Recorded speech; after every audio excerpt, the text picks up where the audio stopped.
Hi, Cynthia. Hey, Wendy. How are you? Good. I'm feeling super ignorant, actually, because I'm watching the intro to our show for this month, and I'm thinking I should have done some research. I have no idea how Black History Month ever came to be. Do you? Sorry to put you on the spot. This is only my first cup of coffee, and the brain's not fully engaged. But I guess that's why we call it Getting Real, because we're revealing our white ignorance. Hi, everybody. Hi, everyone. Welcome back to our show. It is Getting Real, so Cynthia and I don't have a problem with being real. And I was watching the intro and I thought, first of all, I'm so grateful that we have something called Black History Month, which feels somewhat odd. I feel like we shouldn't need that. But then it made me ask myself, gosh, do you even know what spurred that? Who was behind it? When it got started?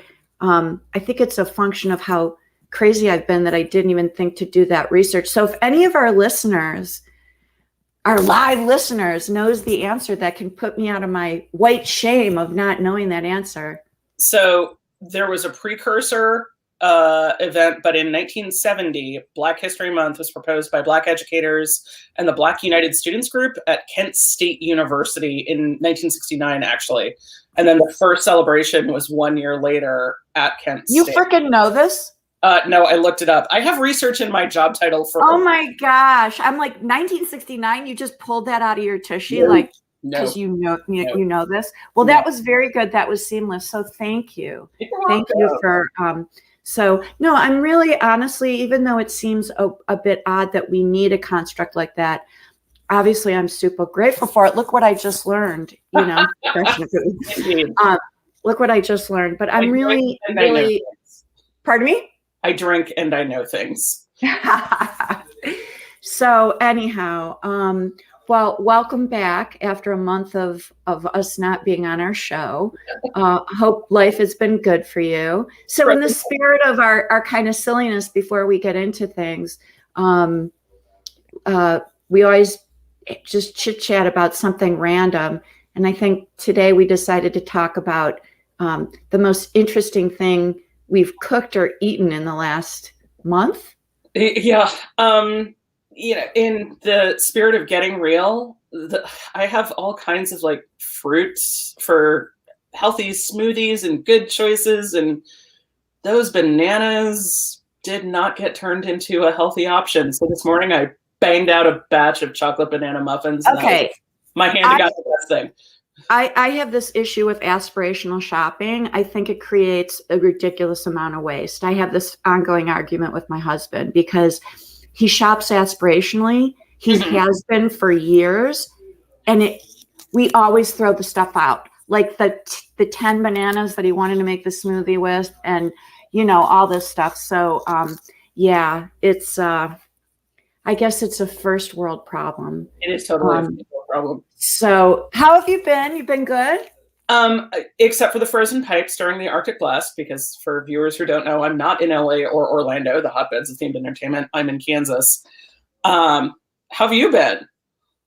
I've been good. I can't tell one day from the next, the usual, but I practice ongoing gratitude every day, feeling super blessed that thankfully none of this madness has really personally affected us, which is a huge accomplishment, blessing. I'm incredibly grateful. So everything's been good.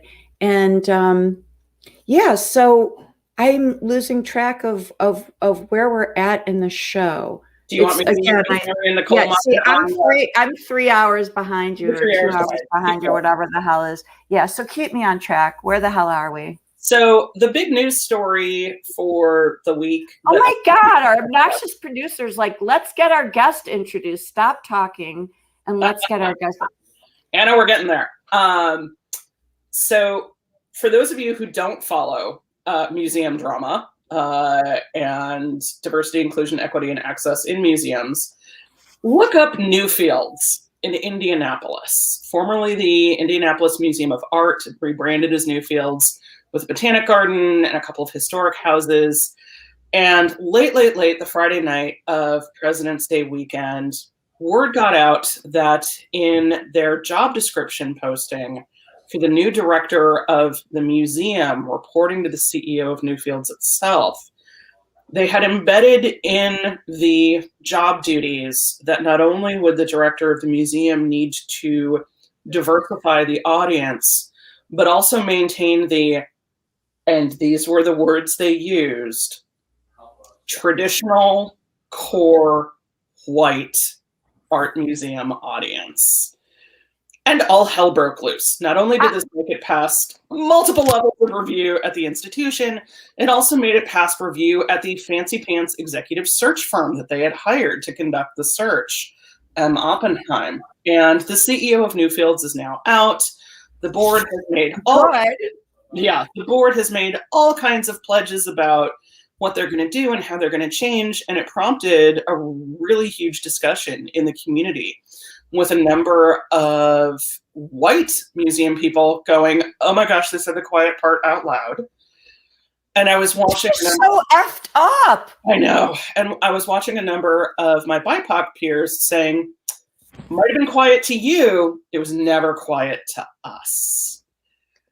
And when you and I first started talking about doing this show, just having a show, period, we actually started with, let's do a podcast. And then TETV came along.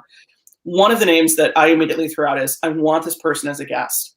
Susan Toler Carr, who I had the pleasure of knowing years ago at ThinkWell. Susan is a certified project engineer, is the founder of Justin Carr Wants World Peace, which is a great 501c3 organization. And I am absolutely delighted that she's able to join us today. So let's get Susan on camera.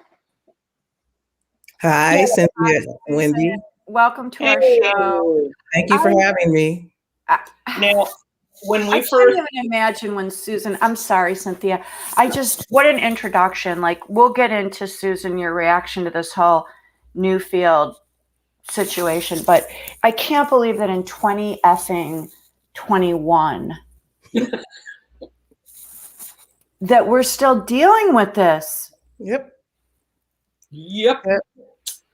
And that's just messed up. It's completely messed up. And for all of our viewers, know right now, not only is Susan absolutely amazing and kick-ass, when Wendy and I were prepping with her for the show, we were both like, this cannot be contained to a single show. So we're going to have Susan back because there is so much to talk about. But today, Susan, would you mind? If I could, I'm sorry. I'm like interruption, like ranting this morning. Honestly, I think it's just too early for me. But I wanted to let folks know that the next time we talk to Susan, it's not going to be in the context of talking to a woman of color, but rather it's going to be talking about something really profoundly different regarding grief and all elements of grief. And I just wanted to let folks know that, because I know our industry has gone through a lot of contractions over the last year. And I think not just in light of COVID and people's personal stories of grief, but we have a lot of professional stories of grief. And I think people are in a lot of pain, a lot of silent pain. And grief is something we tend to, not talk about a lot or not understand.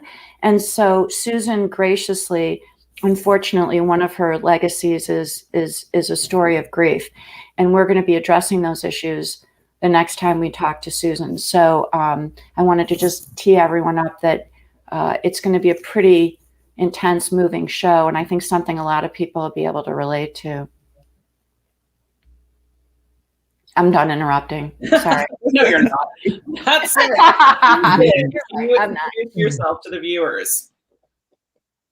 Oh, okay, introduce myself. So like Cynthia said, we worked together, probably 12, 13, 14 years ago in the themed entertainment business. And I attended University of Southern California. I got a BS in civil engineering and a certificate in business management effectiveness. And after USC, I started working at the gas company designing pipes and meters. And I realized that I wanted to work with architects and designers.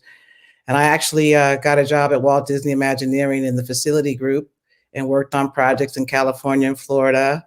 After that, went to Universal Studios, worked on Islands of Adventure in Orlando, and then came back and worked at City Walk projects. Then I went to go work for a contractor, general contractor. So I did Crate and Barrels and Tiffany remodels. So I got both sides of the design area. And then I went to go work back in the theme park industry. And then, as I said, she mentioned we have a foundation. My husband Daryl and I started. We had Justin, our son, was a vibrant little Renaissance man, and he was loved the visual performing arts, and he wanted to be an architect. So he wanted to go to USC, where I went. So I said, well, let me try to get a job there, which I did.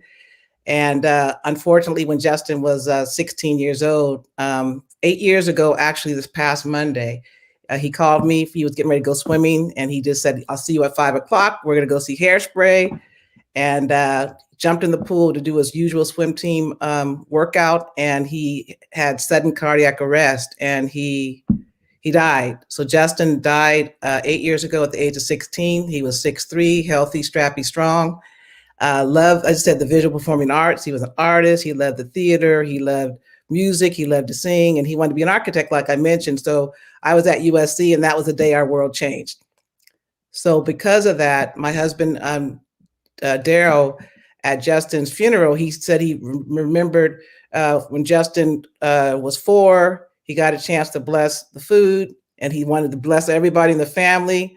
And he said, God, help us achieve world peace. That's what he asked for. And Daryl said he often talked to Justin about that. And so we founded a 501c3. It's called the Justin Carr Wants World Peace, because he wanted world peace when he was 4. And because of that, you know, his favorite, this is an image of him actually at USC, a football game when he was 15, and Daryl took this picture, and he's doing the peace sign. Well, really it's the fight on Trojan sign, but that's his actual signature. And the butterfly was his favorite stroke. Now, what you mentioned earlier, Cynthia, about, you know, things that happen. You know, I have to note that you have Justin and a butterfly behind you. Why, of course. Oh. You know, when people give us butterflies and turquoise, and you know, every time we see butterflies, people text us pictures. Look what I saw. I think of Justin, because he was his favorite stroke was the butterfly. And people thought that swimming wasn't a sport, and they said, Justin, Black kids don't swim. You know, why aren't you a football player or a basketball player? And we let him be the artist. We let him be the swimmer, whoever he wanted to be. That's my baby, that powerhouse. Well, Susan, I don't know. Being a mother, you are a hero. You are a hero. Did he paint that? Yes, he came home one day. He took art at school, and his art teacher, Miss Hall, he came home, and it didn't have the sunset. It was just like a boy in the grass. And he said, Mom, look at this. And I said, wow. And he goes, I'm not finished yet. And he went down to his room, and he put that sun, and there's a reflection on the shirt. And I said, Justin, what does that mean? He said, Mom, you could be happy to see the sun go up or happy to see the sun go down. So he didn't have any, you know, formal training until he went to high school. And we knew when he was 7 that he was an artist. And so we just let him be. You know, we took him to theaters. He knew he loved Lion King. They had plays at his school. And so we just allowed him to be. And he was kind of an outlier, because typically, like you mentioned about museums and art, African-American kids don't get that opportunity. So Justin wanted to start a program for underserved kids. He said, Mom, they need to have a place to go after school. So he did the summer before he passed away. So he on Saturdays, he went with his friends from Harvard Westlake, and they tutored and they did art. And we had a lot of our friends that were volunteers and teachers and Justin's teachers, and we provided art. So my husband ran that program up until COVID hit. So even after Justin passed away, this picture. Oh my God. He said, if you look at it, he said, Mom, that's me. And that's me and my papa, but that's the tanner. There's a famous, Cynthia, you must know this artist, right? Justin's concentration for his senior year was going to be African-American artist. So he kind of took the banjo player, that's the old, highly visible artist, Tanner. And the image on the screen, he said, Mom, that's me, you, and Dad in the back. So he said that was him and my father. He's called my father Papa. So that was me and my papa. Oh, well, I'm really looking forward, Susan, to having you back to talk about this. One, to just honor Justin and his legacy and his ongoing impact on your life and on the lives of other people, but also to just, like I said, to probe surviving grief. Cynthia and I talked offline as mothers of young men. Your heroism in surviving with grace such a loss is really remarkable, and I'm just really looking forward personally to hearing more about it, because I think you are a beacon of strength, and hope for a lot of people. And I think I think a lot of people are suffering, and I'm really looking forward to learning more about how you've survived that level of pain. So I think Justin is representative of something that runs in your family. I just recently learned about your dad. And I feel like to kind of get into your story about being a woman of color and breaking barriers, especially in our flipping industry, which, I'm just going to flat out say it, it's disgustingly non-diverse, and we really need to deal with it. We talked before the interview about I asked you flat out, do you ever feel like a token? And I have a friend also in the industry who every time she gets a call, she's like, what panel do you want me to serve on? And it gets to a point where it's obnoxious and she's almost enabling it. But I think it runs in your family. It's a legacy. And I'm really interested. I just learned about your dad, Bert Toler. And I'm wondering if you could just share a little bit, because I think it lends some insight into just a vein that runs through your family in terms of you're just breaking barriers and not even thinking in some respects of the barriers you're breaking. Well, my dad was born in Memphis, Tennessee. And when he was 17, his mom moved him to California to live with her brother, who was a businessman, so he would have a better life. And so my father came out to California, and he went to San Francisco Community College. He lived in Berkeley with his uncle. And they saw him. He was just like Justin, because tall in stature, 6'3", strong, muscle man, but he wasn't really a football player. And the coach, the team said, who's that? And my dad really didn't know, they go after that guy, go after that guy. And then he got recruited to be on the football team. And then he went on to University of San Francisco. But he- Can I just tell you, Susan, you look so much like your dad. It was unbelievable. When I saw your dad's photo, I'm like, oh my God, Susan really feels like dad. Well, we got to put a picture of my mother, because that's what people say now, that I look like my mom. So they were like definitely a combo. Team, right. So he was a part of the 1951 University of San Francisco football team, and they were the best in the country. They were undefeated, untied, and invited. And the Orange Bowl, they were supposed to go to the Orange Bowl, but they said, well, you can come if you leave your 2 Black players at home. So collectively, the team said, if we can't bring Burl and Ollie with us, then we won't go. And this is what year? 1951. But they had allies then. So the team together said, no, we're not going to go. And unfortunately, that was the end of the season end of the football sports program for USF. But my father, he got drafted to play professional, but he got hit in the game, injured in the game. But he went on, he was in the hospital for 3 months with a knee injury, but he got married to my mom. He went on to work because he said he knew he had a job to do. he got his master's in education, and you know, all the guys on his team were pretty phenomenal. It was one of the best teams you never heard of. Like 9 of the guys went to the NFL and 3 made it to the NFL Hall of Fame. So he went on to do his duty, and he still kind of worked out. And then he got recruited to be the first African-American any professional sport as an official for the NFL in 1965. But, you know, people just recognize him as the related to sports, but he was an educator.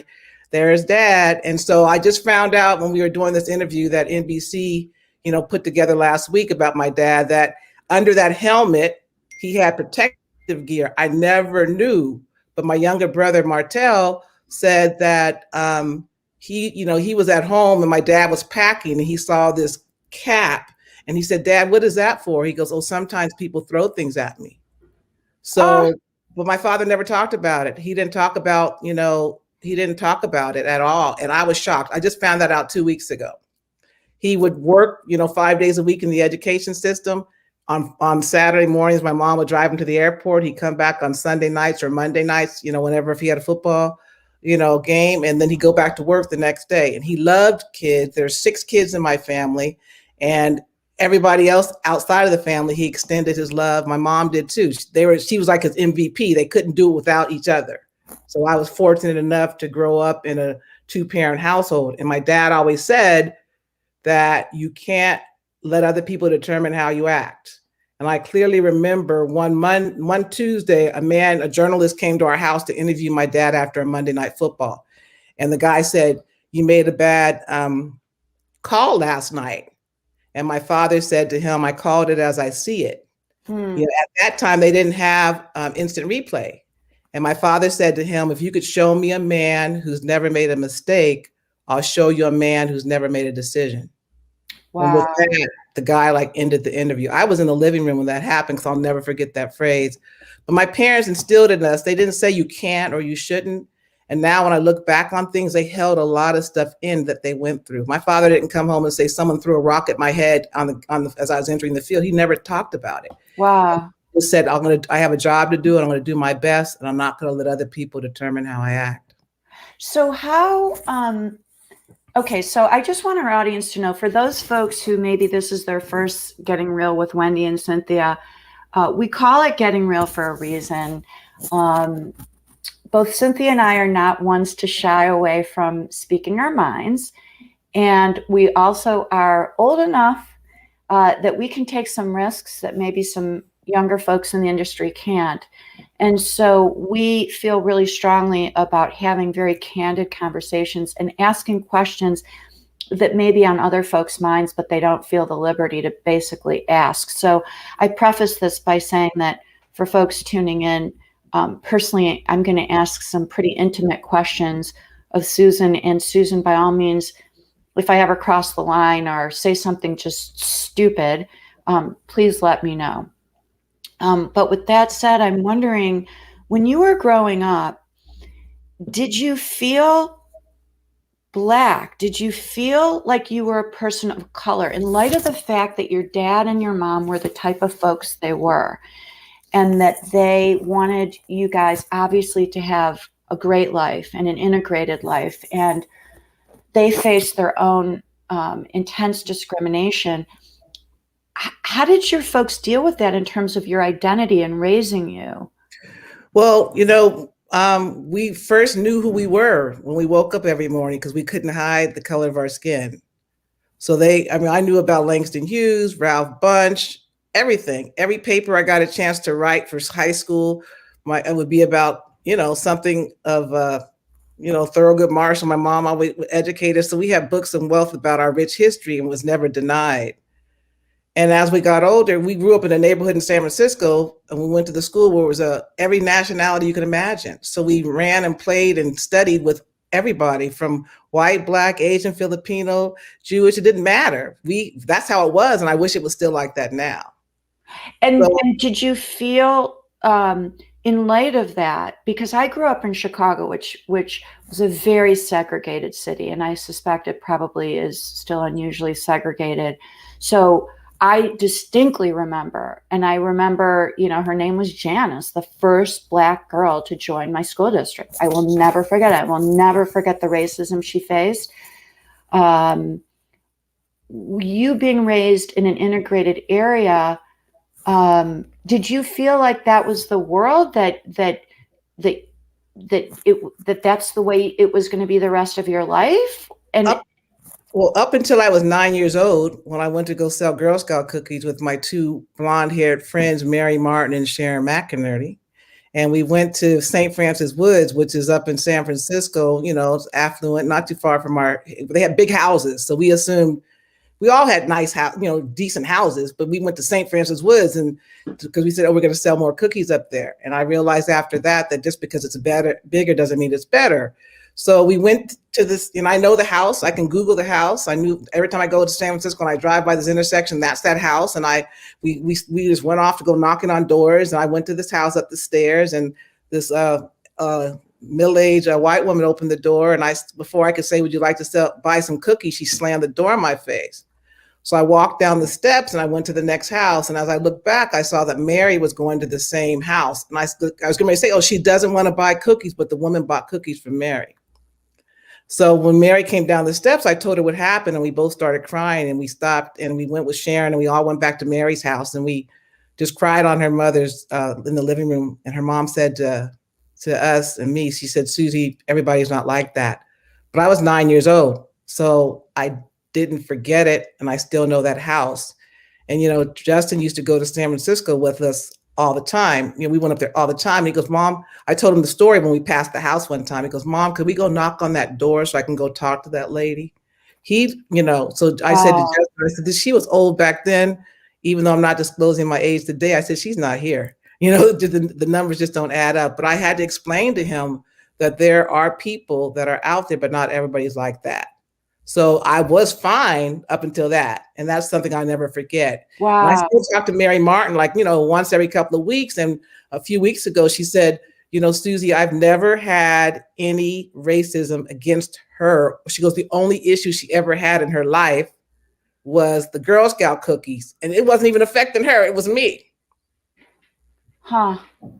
So as you were progressing in your education and whatnot, with the consciousness of the fact, you had a consciousness of the fact that there was discrimination and that there was a different standard that potentially was being applied to you, yet you still chose to choose a career that, number one, it wasn't common for women to be in, let alone women of color. So did you pursue it with that consciousness, or was it just like, hey, I am who I am, I got to do what I got to do, and I'll deal with whatever I face?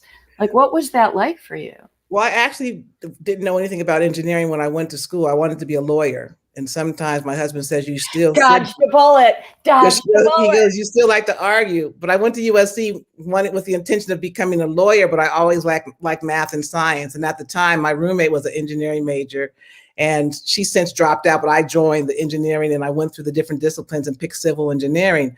So when I think back, even at USC back in the day, there weren't that many women. And I was in an electrical engineering class. There was 3 women in there. I was the only Black. And then there was a Black guy from Africa there. And the way that the professor described how we were supposed to memorize our color code for the resistors for the electricals, he said this phrase, we had to memorize like brown, blue, whatever. He said, remember this phrase, Black boys rape our young girls, but Violet gives willingly. Black for Black, boys for brown, red for rape, orange for R, yellow for young, G for green, B for blue, V for violet, G for green, W for white. And that's how he told the class to remember. So I don't remember anything else about electrical engineering, but I remember that phrase. So I went off, and the guy from Africa, I said, oh, is he crazy? People laughed and they looked, there was 3 girls in there. And I said, oh no. And the guy says, don't say anything. I'm like, you're talking to the wrong one. So after that class, I went to the dean and I told them what the man had said. And the next day the man, he apologized, but he was old. He probably has taught thousands of kids, and I'm sure he used that same phrase. So here again, in engineering, this is what I hear about my, my how the electrical engineering teacher describes for us something to remember, and I'll never forget the color codes for the resistors because of that phrase. So, That's just insane, Susan. I mean, you asked. I hate to sound like, such an insulated bubble living white person, but this is just messed up. For the viewers who might not be familiar with the platform that we use, it's called StreamYard.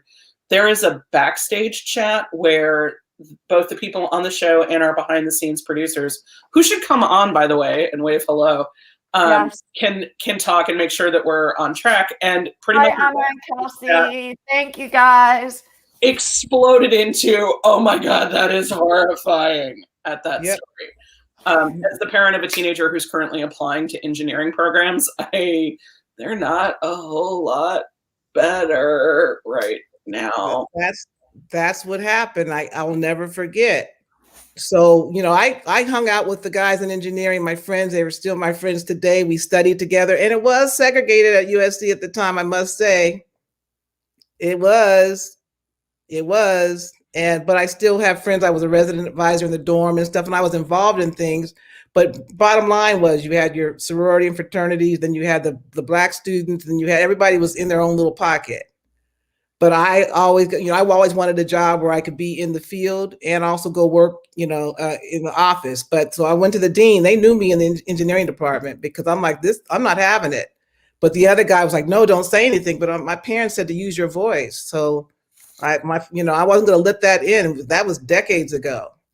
So do you feel, Susan, that it was something your parents instilled in you, or do you feel you were born with a certain just spirit and personality? Because what's so remarkable to me is you faced certain resistance, whether it was a conscious resistance or a subconscious resistance. And when you talk about these things, you don't talk about them as if it was even something you thought would slow you down. You did what you did. Or am I being somewhat Pollyanna-ish about it? I think that our parents, as I said, I'm fortunate. My siblings and I are fortunate to have grown up in the village with our parents and our extended family, our friends in our neighborhood who supported that. But honestly, they wanted a better way for all of us. And so really and truly, like I mentioned about my father wearing protective gear under his the official outfit, I never knew that. My brother saw it. I didn't see it. So it wasn't until really this past, after George Floyd was murdered, that a lot of stuff came out. Even my brothers and my sisters, they've held in. And we do family Zoom now on Sundays. And, there was one Sunday and all my nieces and nephews, and they're all around the country, and my brothers and sisters were all on, and we were talking about what was going on.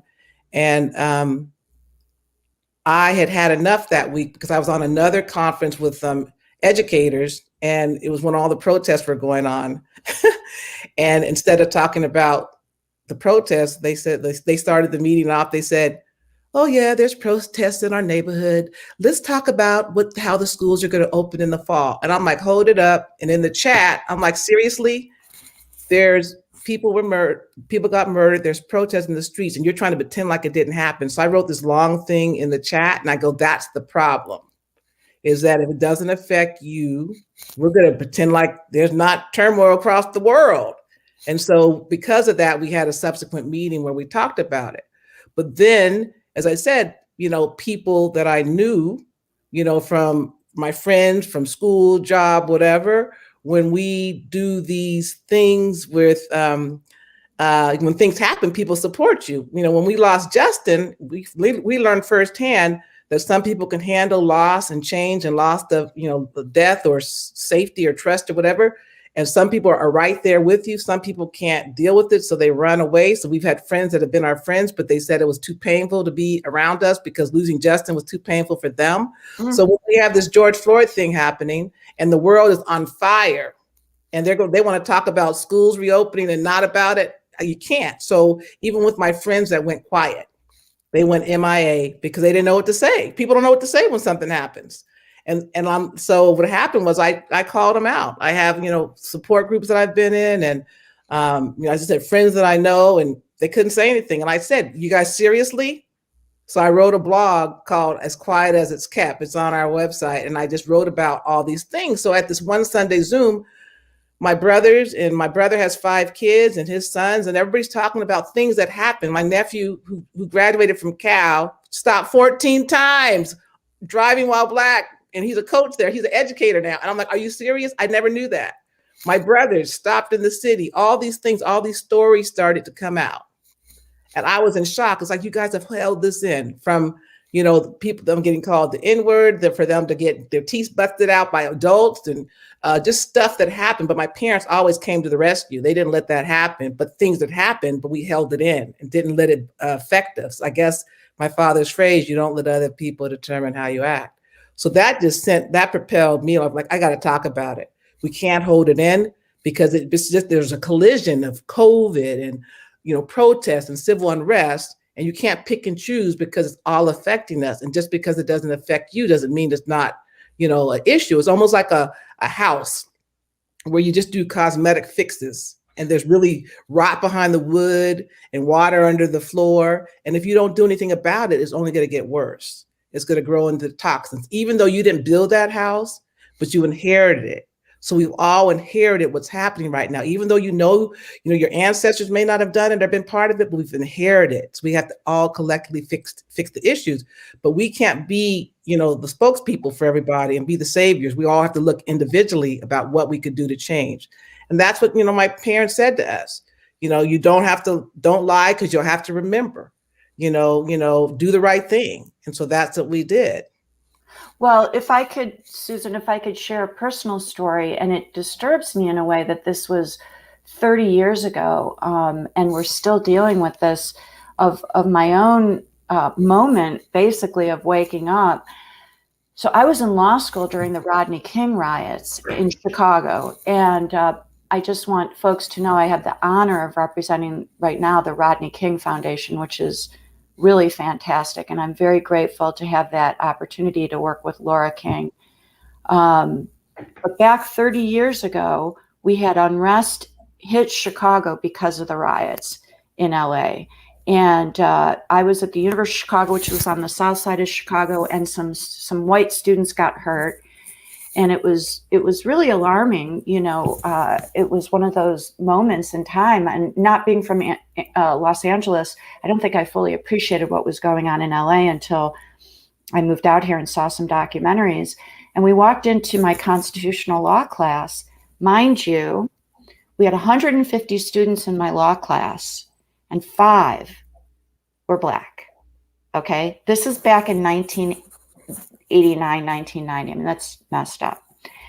And we walked into my constitutional law class, and my professor said, if it's okay with you guys, very similar to what you experienced, if it's okay with you guys, I know that it's very upsetting what's happened over the last 24 hours, but I'd kind of like to get down to business.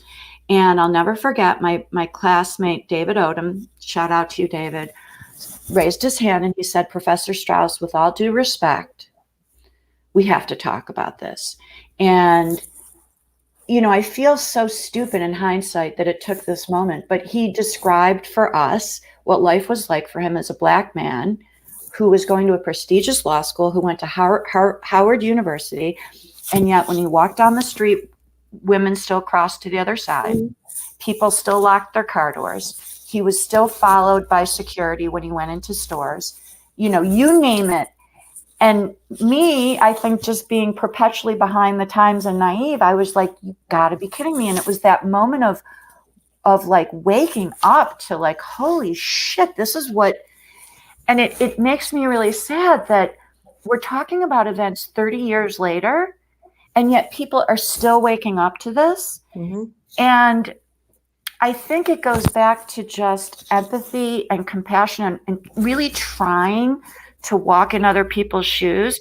And what's so important, Susan, and that's why I'm looking forward to our next episode with you about grief, is I think when people don't share their experiences, it's hard for other people to walk in their shoes because they don't know what those shoes feel like. Mm-hmm. And so it's so important for people like yourself and my classmate David Odom and all these people who come out and share their experiences as people of color to say exactly what they're dealing with and what they experience, and seeing the footage from these, body cams, so that we can sit in the shoes better of people and say, holy crap, this is what people are experiencing. And I think it's so critical. I would really encourage anyone listening who is reluctant to share any personal experience, whether it's as a person of color, a woman, anything, to be more vocal about their experience, because it's only in this way that folks are going to really have the ability to try to understand and walk in your shoes. And so my question to you is, as a person who's white, I am reluctant sometimes to ask certain questions of people who are different than me, whether it's, people of color in this instance, because I also don't want to look like I'm talking to you as a Black woman. Mm-hmm. You're a woman, you're a woman, you're a friend, you're an individual, you're a professional, you just happen to be Black. And so how would you, and I know you can't speak for everyone, you can only speak for yourself, but from your perspective, how does it feel to you when someone asks you a question about being Black? How does that feel? Are you grateful for it? Do you resent it?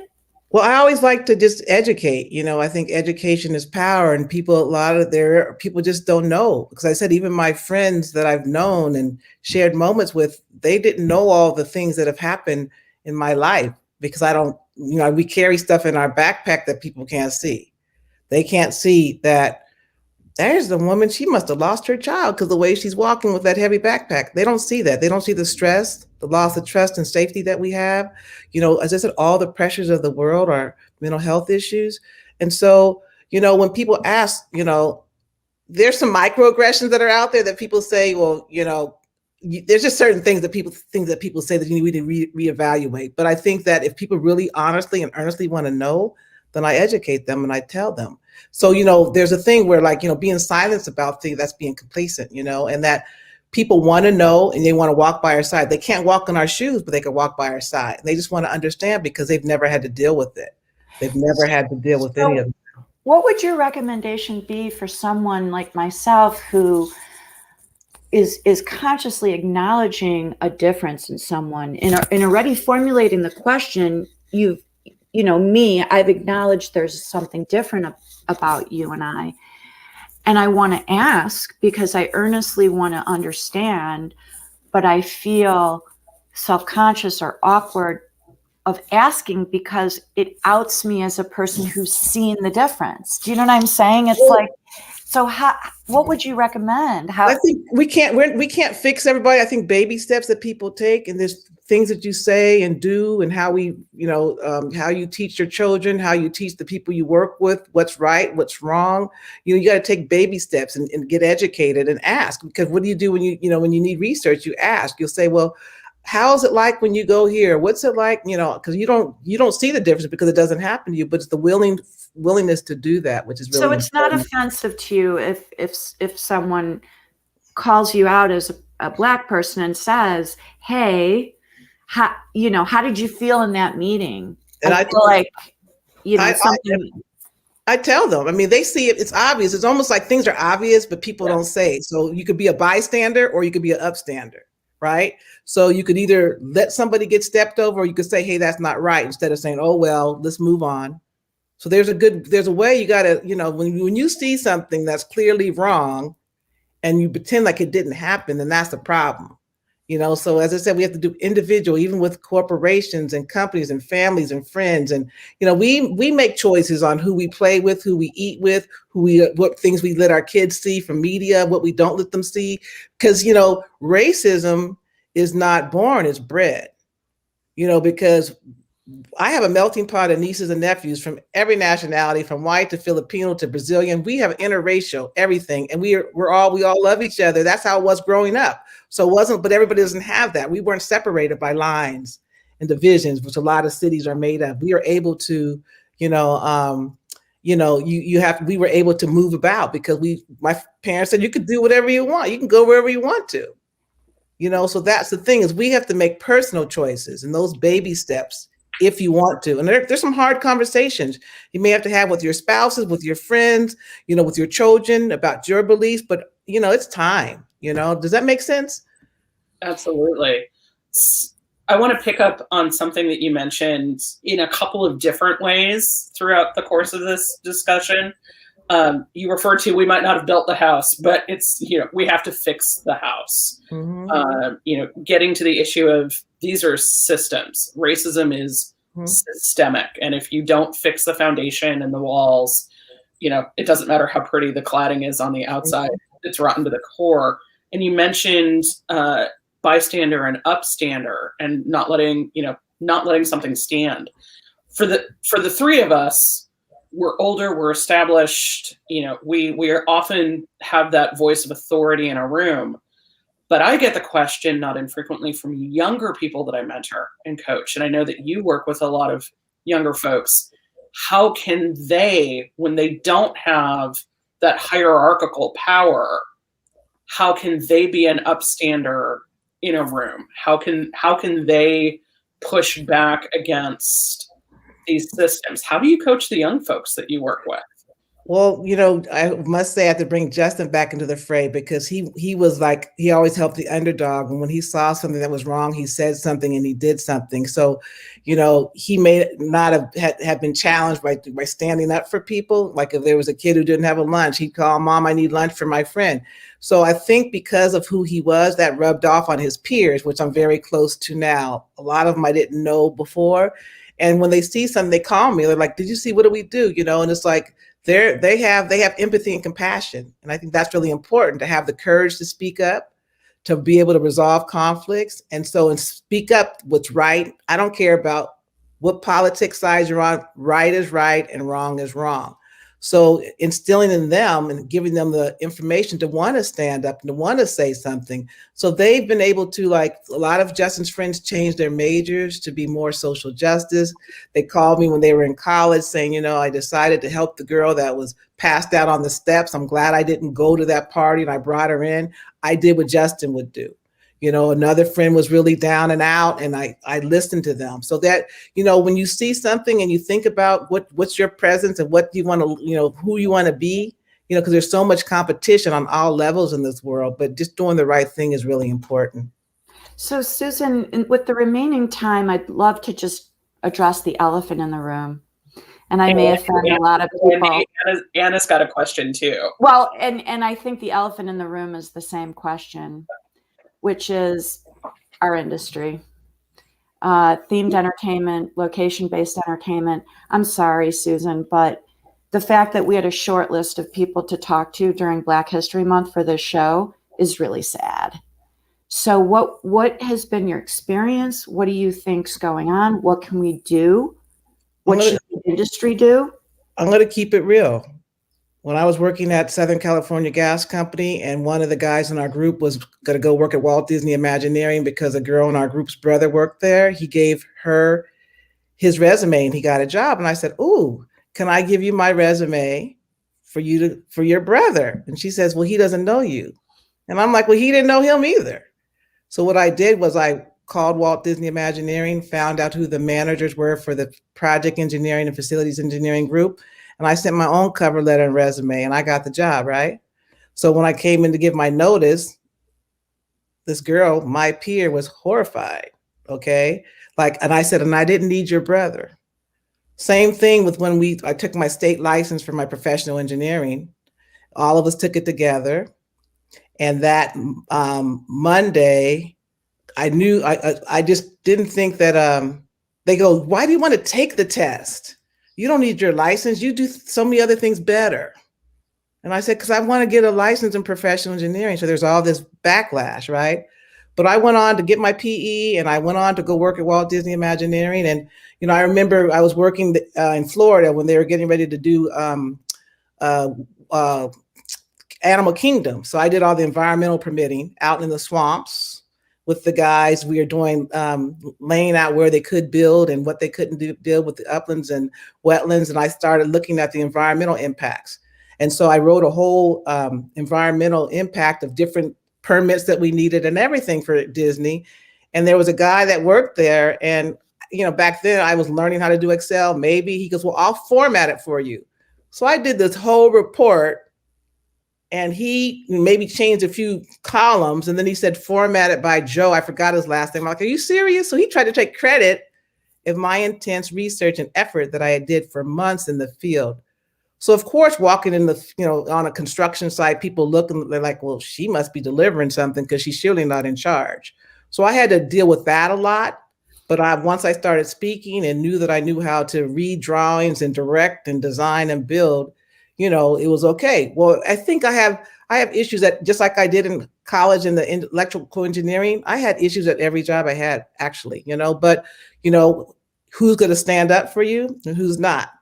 When I moved on to the next company, I was the project engineer, but the person in charge of the director, he wasn't a science or technology major, but he had the position of being the director, and he tried to change everything that I said. And I'm a registered engineer, and he was trying to change the design and call the structural engineer to make them change the design for budgets. And I said, you can't do it. So people noticed in our group that he doesn't, everything Susan says, you could say it's raining outside. He'll say, no, it's not, it's sunny. And so everything I said was an issue. Well, I did raise it. I elevated the issue. But, when all said and done, who's going to be the upstander or bystander? Some of the people, my peers, said, well, he treats everybody like that. So when I moved forward and came back to California, I had one of the best bosses ever, and we're still friends now. So you have to be, everybody's different, everybody's unique, but you got to stand up for what's right. And that's something that I always did. Even if I was I had to do it by myself. So you have people that don't want to get involved. Like, be strong, Susan, don't worry, no. Weren't you scared about losing your job? Like, what advice would you give young people in the industry today? You have to document, you have to support and use your voice. And it doesn't matter what position that you're in, we have to call people out. We have to, whether you're the CEO or you come in and wash the windows, if something is wrong, it doesn't matter. You have to, you can't have change without, people are talking about diversity and inclusion, but you have to have transformation and have some people be upstanders and talk about it, so no one should get a hall pass on treating people wrong. So you have to speak up. So you have to, have mentors, speak up in meetings, document things, just call people out for what it is. I mean, call me, I'll tell you what to do. It's like really and truly, because if we are silent, like I talked about that house, if you just keep patching that little or painting over where the water stain is, and then the next storm comes, it's going to collapse the roof. And then what? So you have to fix it. You have to speak up, and your voice is your power. And when you see something, you say something. Otherwise, we're going to be repeating that same cycle with all these collisions, and nothing gets fixed. So I think Anna does have something she wants to chime in on as a younger voice in our team. You're muted, Anna. Hi, everybody. Hi, Susan. Sorry about that. So my question is, with Susan, with your whole life and all of these amazing stories that you have, in your experience, what transferable skills that you learned working in the themed entertainment industry have been most helpful in your whole life? And by extension, what life skills did you find most helpful in the themed entertainment industry? So everything's about planning. You need to figure out what is the scope of work in any part of your life, whether you're baking that cake or that banana bread or whatever. You need to know what you need, right? And how do I get there? And I didn't know everything about design and construction when I started any of my jobs, but I learned and I surrounded myself around the right people. So you got that recipe, Cynthia, for that banana bread. You got your book, you got the eggs, you got the milk, you got the flour. So how do I mix it? I don't know what this means. So you look it up. If they say use this kind of spatula, well, what is that? You look it up. So I did my research. I supported, got the support that I needed. So those are transferable skills, just to research and plan and know what the end goal is. And so that was helpful for me. I learned how to deal with people, because I think the bottom line is how you get along with people, how you communicate, how you have trust. You have to have trust before you can, accomplish anything. And I have an organization we deal with, and they're called the Seeds of Peace, and it's spelled with a C. And they talk about it's a 360-degree approach to how they want to have our kids as peace builders. And it's almost like with whatever job you have the community that you're providing the business for, your people you work with, and all that 360 degrees. So you have students, teachers, the community, the parents. We have to all have courage. We have to be able to communicate, have commitment, have to think critical, how to resolve conflicts, and have a sense of community with every job, with everything you do. From your neighbors, you have to be a good neighbor where you live, be a good neighbor at your job, when you're out in public. How are you out there? So that whole circle that I learned those skills, I worked hard and I learned a lot, working in the themed industry. And it's a job that I always carry with me. And like I said, Cynthia, I haven't seen her in years, but we know each other. I have some of my greatest friends are from all my jobs I worked at in the themed industry. And we're just we supported each other, and the women stuck together, and we survived, and the men accepted us. That's how it was for me. And I guess you mentioned earlier about we're all different and unique, and we all have different personalities, and introverted, extroverted. You guys can tell that I'm on the extroverted side, but I just know that I'm not alone and that you can get support. I think that's important. Anna, did I answer your question? Excellently. Thank you so much, Susan. Thank you. So Susan, with the time remaining, I would love to probe within our industry, because, again, there is such an obvious lack of diversity. It's going to be incumbent upon people who are not of color to advance our industry in terms of its inclusion. And so I'm interested in your insights as to what can non-people of color do from your vantage point? How can we be the best advocates? If you had a magic wand, what would you love to see in that regard for our industry? Well, people say that they can't find creative people, that there's no creative people of color. I have a friend that's a recruiter, and she said, I'm trying to find people in tech, but I can't find any. There's no Black people who are interested in tech. And I'm like, are you serious? So we have to open our minds and do research and go to other places than what you're used to going to. You don't have to get that person who goes to the #1 school. They could be a better kid that goes to the community college or the state school, or not at school at all. There's a lot of people that don't need to go to educate. They have a natural talent. So opening your eyes and giving people a chance, and don't judge them when they walk in. Oh, it's a Black guy. Or looking at their name when you're looking at the resume, putting it to the side because it looks like an ethnic name. Or, where they went to school, or, I had to learn. I wasn't the facility project engineer, director, whatever that I had. I wasn't that when I first started, but those guys at Walt Disney Imagineering gave me an opportunity to prove myself. And if I needed to be supported, I was supported. And if I needed to go, I was in the engineering group, but I knew all the creative people. I knew everybody in the company. That's just who I am. So don't think you can't find anybody because they're there. But there's a lot of people that don't have the opportunity like people have, even with our students. A lot of people don't have tutors and have test prep, but just giving them the opportunity, they could shine through, and that's all they want. Everybody just wants a chance.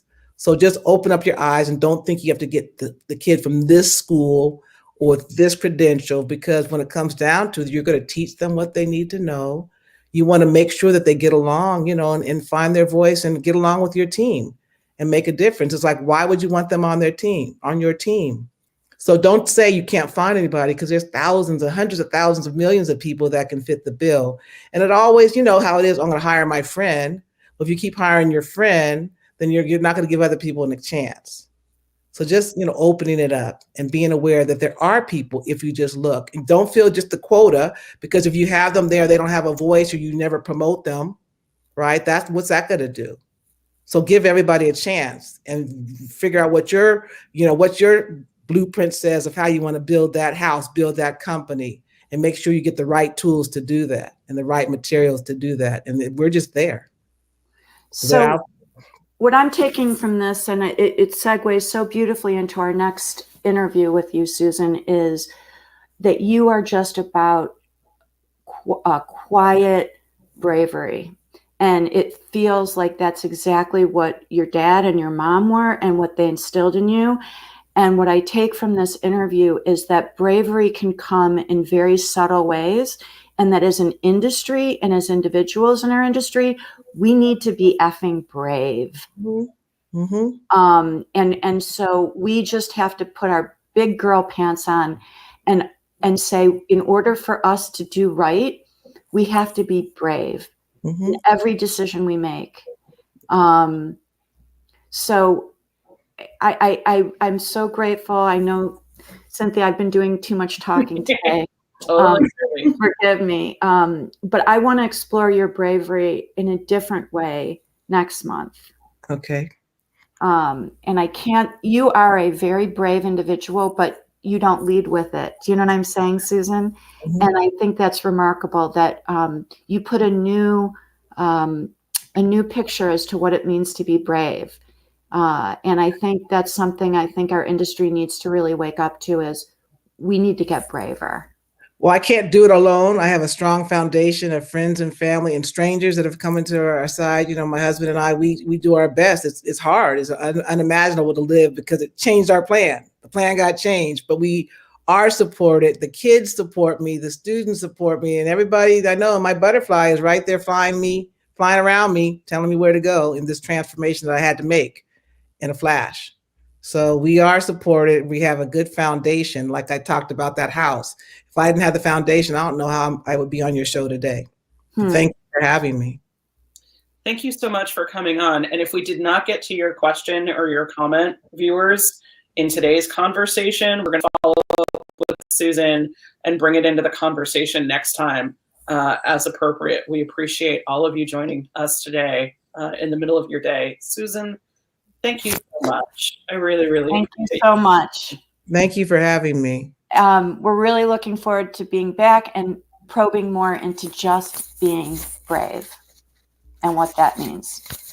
It remains releasing all that stuff that we carry in our backpack and only keeping the essential things that we need to survive. There's so much stuff we carry that we, have to get rid of, and that's what helps me. And being honest, I'm not holding it in because I don't want to explode. So good for you. Well, we will see you next month. Hopefully next month. And Cynthia, thank you for being a great guest host and letting me blab out. Letting you go. Hey. I mean, not guest host, co-host. Happy to do it. And I'll see you guys on the other side. Have a great rest of your week, everyone. Thanks, everyone. Thanks, Anna and Kelsey. Thank you. Bye. Bye.